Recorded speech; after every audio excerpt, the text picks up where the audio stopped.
வானமும் பூமியும் ஒழிந்தாலும் இவைகள் ஒழியாது என்கிற ஒரு சத்தியம். நாம் இருக்கிறதான இந்த உலகமே அழிந்தாலும் இப்போ நம்ம படிக்க போகிற ஒரு சில விஷயங்கள் இருக்குது, 5 சத்தியங்கள் இருக்கிறது. இந்த காரியங்கள் அழிந்து போகாது. சாத்தான் அதெல்லாம் அழிஞ்ச போல சில நேரங்களில் அவன் காட்டுகிறான். அன்பானவர்களே, இந்த உலகத்தை கூட அவன் அழிவின் பாதையில் அவன் வழி நடத்தி கொண்டிருக்கிறான். ஒவ்வொரு மனிதரும் இந்த அழிவின் பாதையை நோக்கி போக வேண்டும் என்று சொல்லி அவன் அநேக மாய தந்திரங்களை மக்களுக்கு முன்பாக காட்டி கொண்டிருப்பதை நாம் பார்க்கிறோம். நம்ம வாழ்ந்து கொண்டிருக்கிற இந்த உலகமானது ஒரு அழிந்து போகிற ஒரு உலகம். நிச்சயமாகவே இந்த உலகம் ஒரு நாள் அழியப் போகிறது. இந்த அழிந்து போகிற உலகத்தில் நமக்கு ஏதாவது நம்பிக்கை இருக்கிறதா என்று சொன்னால் நிச்சயமாகவே ஒரு உன்னத நம்பிக்கையை ஆண்டவர் நமக்கு தந்திருக்கிறாங்க. இந்த உலகம் மாத்திரமல்ல, இந்த உலகத்தில் வாழ்ந்து கொண்டிருக்கிற நாமும் கூட ஒரு நாள் அழிய போகிறோம், இல்லாமல் போக போகிறோம்.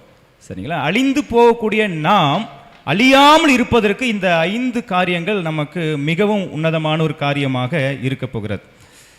இந்த அழியாத அந்த காரியங்கள் நம்முடைய வாழ்க்கையில் வரும்பொழுது நாமும் அழியாத தன்மையை நம்ம பெற்றுக்கொள்ள போகிறோம். அது எப்படி என்பது தான் 5 சத்தியம் ஜெபம் செய்வோம். எங்களை நேசிக்கிற ஆண்டவரே, உங்களுடைய சத்தியத்தை நாங்கள் சிந்திக்க போகிறோம். எங்களோடு கூட நீர் பேசுங்க, நாங்கள் கேட்கிறோம். இயேசு நாம் ஜெபிக்கிறோம் ஜெபங்களும் பரலோக பிதாவே, ஆமென். முதல் காரியம், மத்திய எழுதின சுவிசேஷம் 24ஆம் அதிகாரத்தில், மத்திய 24ஆம் அதிகாரம் 35ஆம் வசனத்தில் ஆண்டவராகிய இயேசு கிறிஸ்து இப்படியாக பேசுறாங்க. பாருங்களேன். சொல்றாரு, வானமும் பூமியும் ஒளிந்து போம், என் வார்த்தைகளோ ஒளிந்து போவதில்லை. ஆண்டவராகிய இயேசு கிறிஸ்து சொல்கிற அற்புதமான ஒரு சத்தியம். நாம் பார்த்து கொண்டிருக்கிற அந்த வானம், இந்த பூமி ஒளிந்து போம்.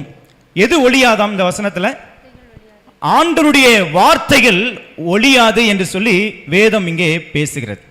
இப்போ அழியாத ஒரு காரியம் ஒன்றை நாம் பார்க்கிறோம், அழிந்து போகிற ஒரு காரியத்தை நாம் பார்க்கிறோம். வானம் பூமி அழிந்து போகும், ஒளிந்து போகும். அழியாதது ஒளியாதது எது? இயேசுவினுடைய வார்த்தைகள் என்பதை நாம் மறந்து விடக்கூடாது. இயேசுவின் வார்த்தைகள் எங்கே இருக்குது? எங்கே இருக்குதுங்க? இதுதான் இருக்குதுங்க, பைபிளில் தான் இயேசுவின் வார்த்தைகள் நிறைந்து காணப்படுகிறது. அப்படி என்று சொன்னால் இந்த வசனங்களை, அழியாத அந்த வசனங்களை நாம் என்ன செய்யணும்? படிக்க வேண்டும், அதை நாம் தியானிக்க வேண்டும், நம்முடைய மனசில் அதை நாம் நிறுத்தி வைத்துக் கொள்ள வேண்டும் என்பதை நம்ம பார்க்குறோம். அப்போஸ்தலர் 17ஆம் அதிகாரம் 11ஆம் வசனத்தில் அந்த பிரேயா பட்டணத்தார் அந்த வசனத்தை மனோவாஞ்சியாக படித்தாங்களாம், ஆர்வத்தோடு படிச்சிருக்கிறாங்க. இன்றைக்கி நாம் ஆலயத்துக்கு வந்திருக்கிறோம். ஆலயத்துக்கு வந்ததுனால நம்ம பைபிளை பிரிக்கிறோமா, அல்லது நம்ம வீட்டில் இருக்கும்போதெல்லாம் பைபிளை பிரித்து படிக்கக்கூடிய அந்த அனுபவங்கள் இருக்கிறதா என்பதை நம்ம சற்று எண்ணி பார்க்க வேண்டும். மனோவாஞ்ச, பைபிள் வசனத்தின் மீது நமக்கு ஒரு ஆர்வம், ஒரு வாஞ்சை வர வேண்டும் என்று சொல்லி நாம் பார்க்கிறோம். நாம் ஏன் இந்த பைபிளை நம்ம வாஞ்சியோடு படிக்கணும்னு சொன்னால், இயேசுவை பார்க்கணும்னு சொல்லி நம்புகிற பிள்ளைங்க, இயேசுவை நான் பார்க்கணும்னு சொல்லி வாஞ்சிக்கிற பிள்ளைங்க என்ன செய்வாங்க? பைபிளை கண்டிப்பாக படிப்பாங்க. இயேசு எங்கே இருக்கிறாங்க? சில பேர் சொல்கிறேன், நான் அங்கே பார்த்தேன், இயேசுவை பார்த்தேன், இயேசு என்ன தொட்டார், அப்படிலாம் கதை விடுவாங்க. ஆனால் பைபிள் சொல்கிறது, யோவான் 5ஆம் அதிகாரம் 39ஆம் வசனம், வேத வாக்கியங்களை ஆராய்ந்து பாருங்கள், அவைகளால் உங்களுக்கு நித்திய ஜீவன் உண்டென்று எண்ணுகிறீர்களே, என்னை குறித்து சாட்சி கொடுக்கிறவைகளும் அவைகள். அப்போ இயேசுவை நான் எங்கே பார்க்கலான்னு சொன்னால் பைபிளில் பார்க்கலாம். அப்போ நம்ம பைபிளை வார்த்தைகளை நம்ம படிக்கும் பொழுது இயேசுவை நாம் பார்க்கிறோம். யோபு சொல்கிறாரு பாருங்களேன், 23ஆம் அதிகாரம், யோபு 23:12 வசனம் சொல்கிறது, அவர் உதடுகளின் கற்பனைகளை விட்டு நான் பின்வாங்குவதில்லை, அவருடைய வாயின் வார்த்தைகளை எனக்கு வேண்டிய ஆகாரத்தை பார்க்கலாம் அதிகமாய் காத்துக்கொண்டேன். சாப்பாடு நம்ம சாப்பிட்றோம் பார்த்தீங்களா, 3 வேளை நம்ம சாப்பிட்றோமே, அந்த சாப்பாட்டை காட்டிலும் ஆகாரத்தை பார்க்கிலும் நான் எதை காத்துக்கொண்டேன்னு சொல்றாருங்க? வேண்டிய மட்டும் அவருடைய வார்த்தைகளை நான் காத்துக்கொண்டேன். எத்தனை பேர் நம்ம 3 வேளை நம்ம சாப்பிட்றோமே, அது போல நாம பைபிளை சாப்பிடக்கூடிய, அதாவது ஆண்டுடைய வார்த்தைகளை நம்ம புசிக்கக்கூடிய பிள்ளைகளாக இருக்கிறோமா? மனுஷன் அப்பத்தினாலே மாத்திரமல்ல, தேவனுடைய வாயிலிருந்து புறப்படுகிற ஒவ்வொரு வார்த்தையினாலும் பிழைப்பான் என்று மத்திய 4ஆம் அதிகாரம் 4ஆம் வசனத்தில் நம்ம அங்கே பார்க்கிறோம் அல்லவா? சரிங்களா? அப்போது எரேமியா என்ன சொல்கிறார் கவனிங்களேன். எரேமியா 15ஆம் அதிகாரம் 16ஆம் வசனத்தை கவனிங்க. எரேமியா 15:16. ஏன் நம்ம இதெல்லாம் படிக்கிறோம்னு சொன்னால், வானமும் பூமியும் ஒளிஞ்சு போயிடும், அழிஞ்சு போயிடும், இயேசுவின் வார்த்தைகள் மட்டுமே அழியாது. அந்த அழியாத வார்த்தைகளை நாம் என்ன செய்யணுங்க? ஆகாரத்தை பார்க்கலாம், நம்ம அதை அதிகமாக புசிக்கணும், கேட்கணும்னு சொல்லி வசனம் பேசுகிறது. இந்த வசனம் சொல்றது, அதை கேட்கும் போது நமக்கு ஒன்று வருகிறது. என்ன வருது? எரேமியா 15:16 பாருங்க. உம்முடைய வார்த்தைகள் கிடைத்த உடனே அவைகளை உட்கொண்டேன். இவரும் அதான் சொல்ற, நான் உட்கொண்டேன், உம்முடைய வார்த்தைகள் எனக்கு சந்தோஷமும் என் இருதயத்திற்கு மகிழ்ச்சியுமாய் இருந்தது. பிரைஸ்லால். அன்பானவர்களே, பைபிள் பேசுது, இந்த வார்த்தைகள் நான் கேட்ட பொழுது, அதாவது புசித்த போது, உட்கொண்ட பொழுது அவருக்குள்ளாக என்ன வந்துச்சுங்களா? மகிழ்ச்சி வந்தது, சந்தோஷம் வந்துச்சு. இன்னைக்கு நம்ம வாழ்க்கையில சபையில வந்து உட்கார்ந்து கொண்டிருக்கிறோமே, இந்த சத்தியத்தை கேட்கும்போது நமக்கு மகிழ்ச்சி வருகிறதா? என்ன ஏதோ பேசிட்டு இருக்கிறாங்க, சும்மா பைபிள்னு சொல்றான்னு சொல்லி நமக்குள்ளாக ஒரு வெறுப்பு வருதா? சாத்தான் நிச்சயமா பைபிளை கேட்பதற்கு அவன் அனுமதிக்கவே மாட்டான். திசைகளை திருப்புவான், யோசனைகளை வேற எங்கேயாவது கொண்டு போவான். அன்பாங்களே, நாம பைபிள் வசனத்தை நம்ம உட்கொள்ளும் பொழுது நமக்கு சந்தோஷம், மகிழ்ச்சி வருகிறது. ஏன் இன்னைக்கு நம்ம வாழ்க்கையில் சந்தோஷம் இல்லை? நிறைய பேர் வாழ்க்கையில் சந்தோஷமே இல்லாமல் வாழ்ந்து கொண்டிருக்கிறாங்க. சரிங்களா? வெளியில் மாத்திரம் சிரிப்பாங்க, ஆனால் உள்ளுக்குள்ளே ஏதோ ஒரு துக்கத்தை சுமந்து கொண்டிருப்பாங்க.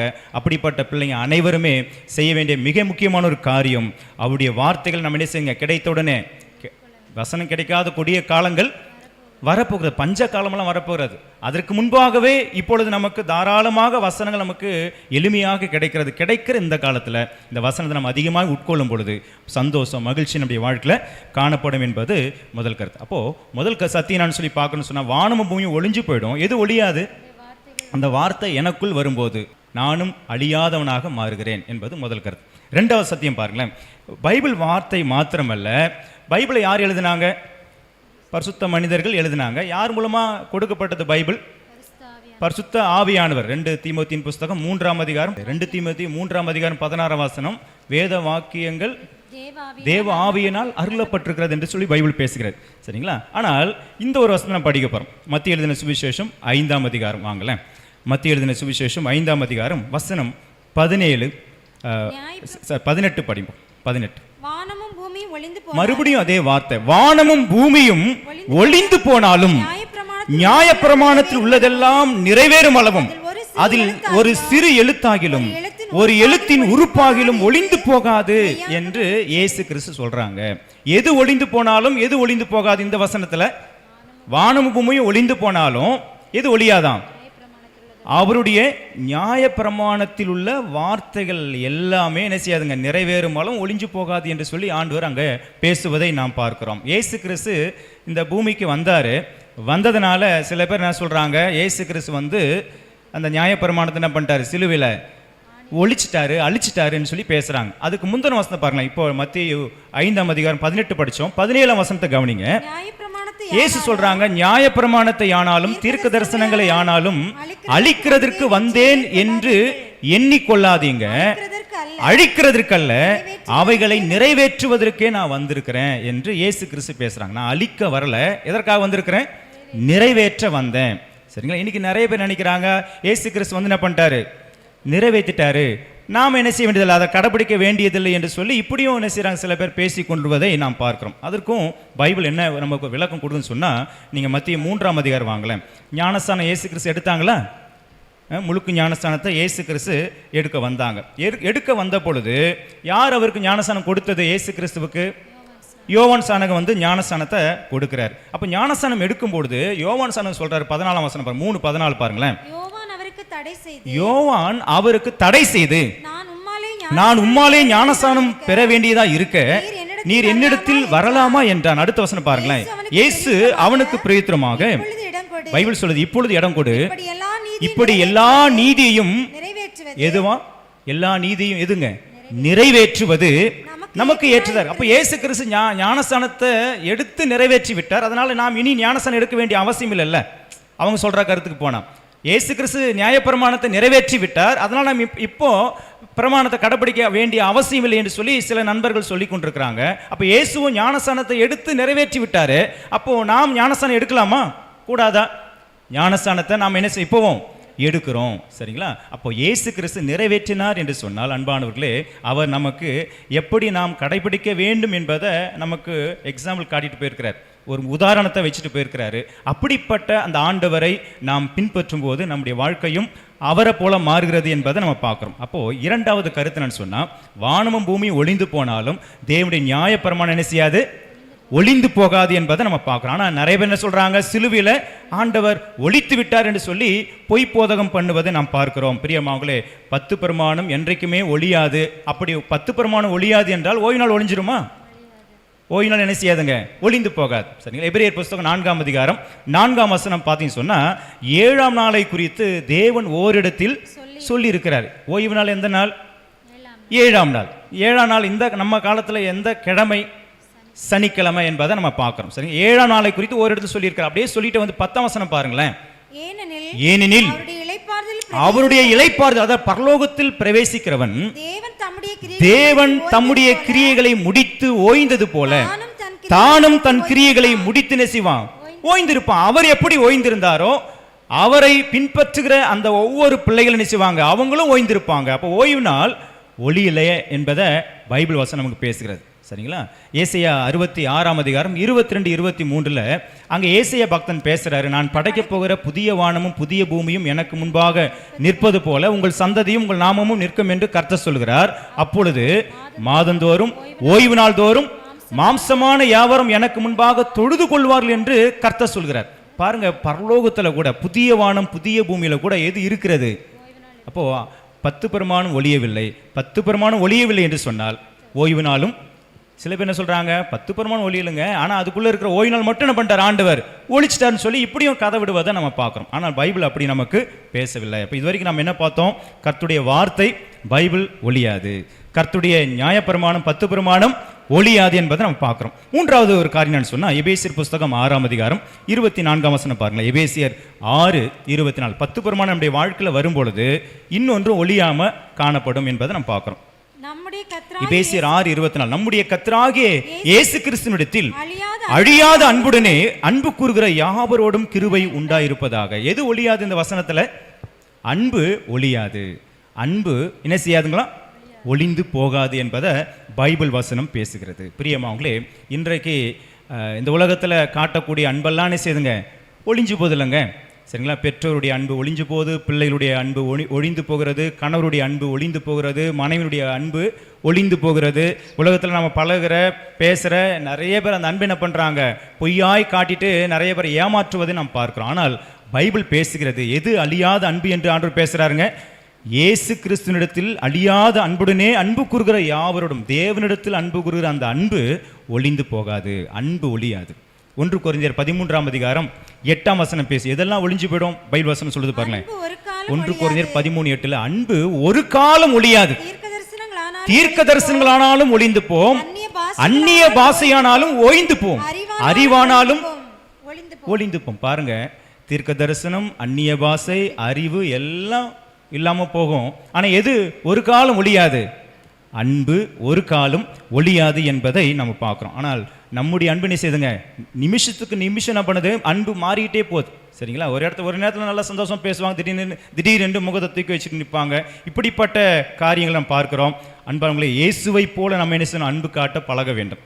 இயேசு எப்படி அன்பு காட்டினாரோ அவரை போல நம்ம அன்பு காட்டினால் அந்த அன்பு அழியாத அன்பாக மாறுகிறது. அன்பு என்றால் என்ன? ஒரு கேள்வி கேட்டால் என்ன சொல்லுவோம் நாம? சரிங்களா? அந்த அன்புக்கு உலகம் வித்தியாசமான பதிலெல்லாம் கொடுக்குது. ஆனால் பைபிள் என்ன சொல்லுது? அன்பு என்றால் என்ன? 2 யோவான் வாங்கலாம். 2 யோவான் 6ஆம் வசனத்தை பாருங்க. 2 யோவான் 6ஆம் வசனம்.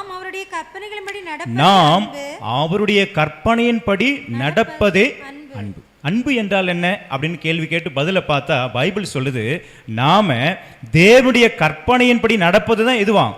அன்பு. அப்போ பாருங்க, தேவன் 10 பிரமாணம் கொடுத்திருக்கிறாரு. அந்த 10 பிரமாணம் எதுவா இருக்குதுங்க?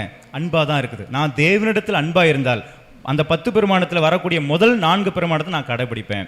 நான் பிறனிடத்தில் மனிதனிடத்தில் நான் அன்பா இருந்தால் மீதி இருக்கக்கூடிய அந்த 6 கற்பனைகளை நான் கடைபிடிப்பேன். அப்போ மொத்தம் 10. அந்த 10 ஆண்டவர் அன்பில் என்ன பண்ணியிருக்காருங்க?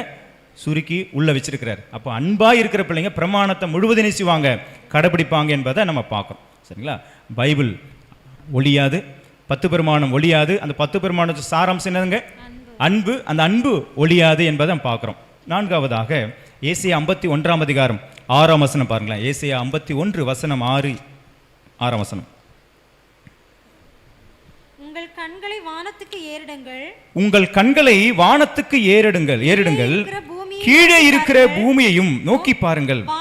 வானம் புகையை போல ஒழிந்து போம், பூமி வஸ்திரத்தை போல் பழசாய் போம், அதன் குடிகளும் அப்படியே ஒளிந்து போவார்கள். என் ரட்சிப்போ என்றென்றைக்கும் இருக்கும். ஆண்டவர் சொல்றாரு, 4வது சத்தியம், வானமும் பூமி ஒளிஞ்சு போயிடும்பா. எது ஒளியாது? ஆண்டவருடைய ரட்சிப்பு ஒளிந்து போகாது என்று சொல்லி நாம் இந்த வசனத்தில் பார்க்கிறோம். ரட்சிப்பு. சரிங்களா? ரட்சிப்பு யாருடையது? அது கர்த்தருடையது என்று சொல்லி பைபிள் வசனம் நமக்கு பேசுகிறது. ஆண்டவராய் இயேசு கிறிஸ்து சிலுவையில் ரத்தம் சிந்தி நமக்கு ரட்சிப்பை கொடுத்திருக்கிறாங்க என்பதை பைபிள் அப்படிப்பட்ட விலையேற பெற்ற அந்த ரட்சிப்பு எபிரேயர் புஸ்தகம் 2ஆம் அதிகாரம் 4ஆம் வசனத்தில் இவ்வளோ பெரிதான ரட்சிப்பை குறித்து நாம் நம்பிக்கையற்றவர்களாக இருப்போம் என்று சொன்னால் வரப்போகிற தண்டனைக்கு எப்படி தப்பித்துக் கொள்வோம் என்று சொல்லி பைபிள் வசனம் கேள்வி கேட்கிறது. அப்போ ரட்சிப்பை குறித்து நாம் எப்படி இருக்கக்கூடாதான்? கவலையற்றவர்களாக இருந்து விடக்கூடாது. ரட்சிப்பு என்றால் என்ன? பாவம் செய்யாத ஒரு வாழ்க்கை, தீங்கு செய்யாத ஒரு வாழ்க்கை, சரிங்களா? அந்த வாழ்க்கையை வாழ்வதற்கு நாம் கவலையற்றவர்களாக இருந்துக்கூடாது.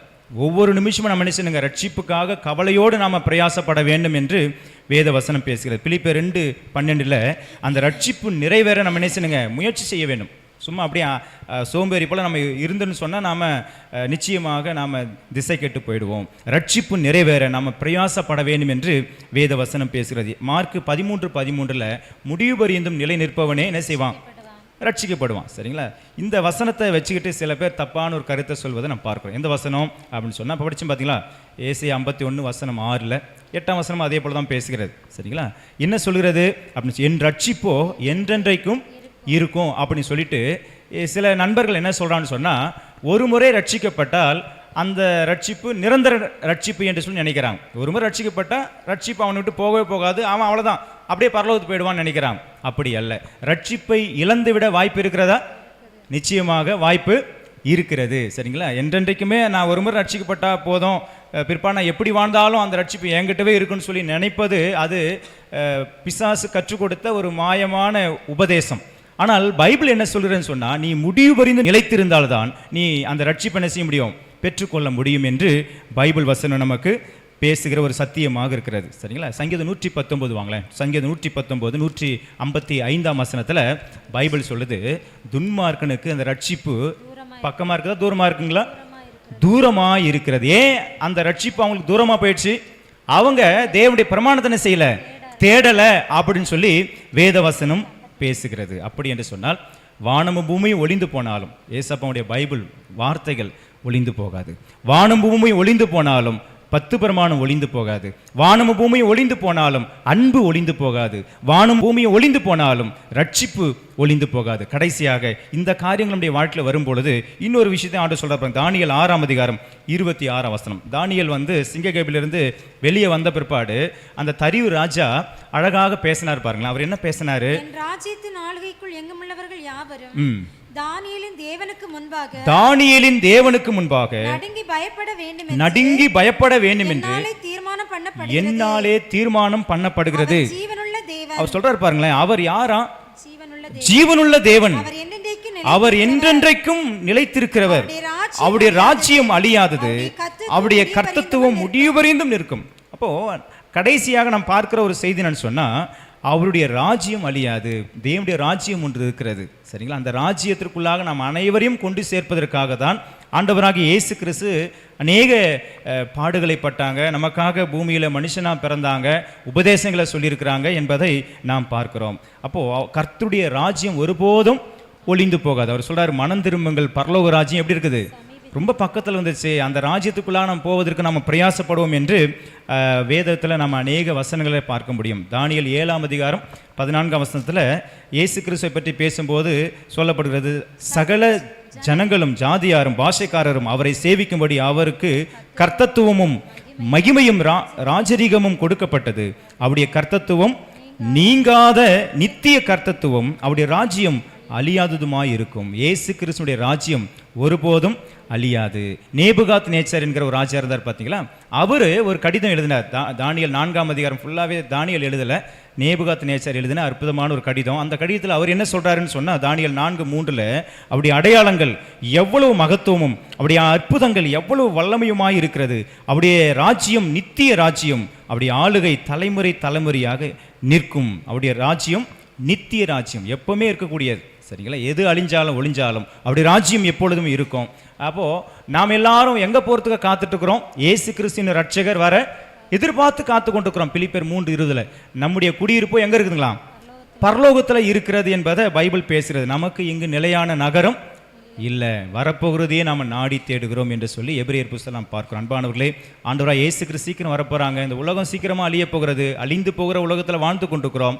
இந்த உலகத்தோட உலகமாக நாமும் அழிந்து விடாதபடிக்கு நாம் என்ன செய்யணும்? அழியாத வார்த்தைகள் நமக்குள்ளாக வரணும், அழியாத பிரமாணம் நமக்குள்ளாக வரணும், அழியாத அந்த அன்பு நமக்குள்ளாக வரணும், அழியாத அந்த ரட்சிப்பு நமக்குள்ளாக வரணும். அப்படி வரும்பொழுது அந்த அழியாத ராஜ்யத்துக்குள்ளாக நாம் எல்லாரும் சேருவோம். இயேசுவை நம்பி சத்தியத்தில் வாழ்ந்தால் நாமும் ஒழிய மாட்டோம், அழிய மாட்டோம். ஆண்டு நமக்கு அப்படிப்பட்ட கிருபை தருவாராக. ஆமென்.